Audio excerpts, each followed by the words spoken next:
राशियों का हाल और अब जानेंगे आज का महाउपाय।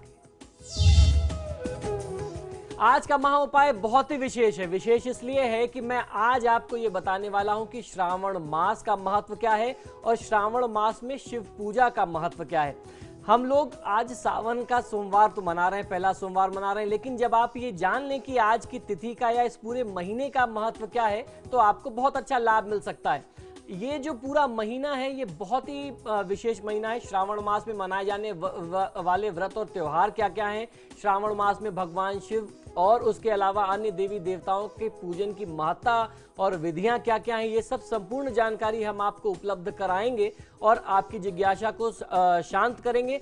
उसी क्रम में आज हम आपको बता रहे हैं श्रावण मास का महात्म क्या है और श्रावण मास में शिव पूजा या अन्य देवी देवताओं की पूजा का विशेष महात्म क्यों है।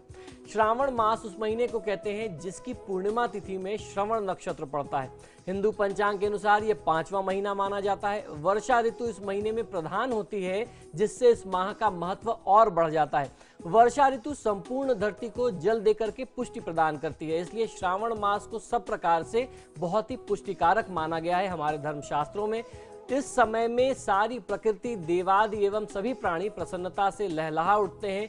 यही कारण है कि श्रावण मास में की गई किसी भी देवी देवता की साधना, खासतौर पर महादेव शिव की पूजा जो है वह शीघ्र सफल होती है और महादेव शिव जो है वह कल्याण के देवता माने जाते हैं। शिव का अर्थ ही कल्याण होता है और ऐसा भी हमारे शास्त्रों का मत है कि श्रावण मास में ही समुद्र मंथन से विष का वो घट निकला था जिसका पान महादेव शिव ने किया था।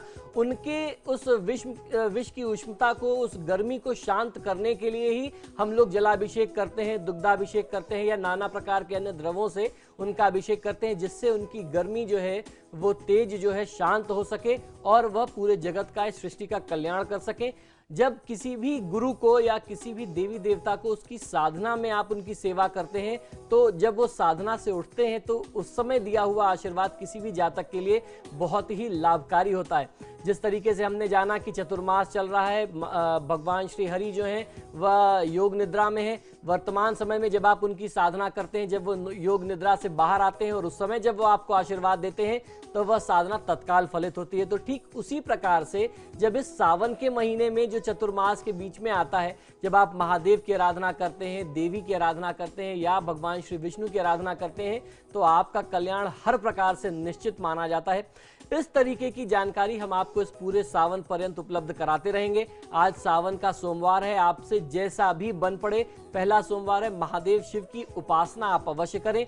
आपको कुछ नहीं मिलता तो आप 1 लोटा जल ही आप अर्पित कर दें महादेव शिव पर। जल में कच्चा दूध मिलाकर के अभिषेक करें। हर प्रकार के कष्टों से आपकी सुरक्षा होगी, आपके परिवार की सुरक्षा होगी। तो ये था आज का महाउपाय। आचार्य जी हमारे साथ बने रहे, आपका बहुत बहुत शुक्रिया। जय महाकाल। आपके सितारे में आज के लिए बस इतना ही। कल फिर होगी मुलाकात, तब तक के लिए नमस्कार।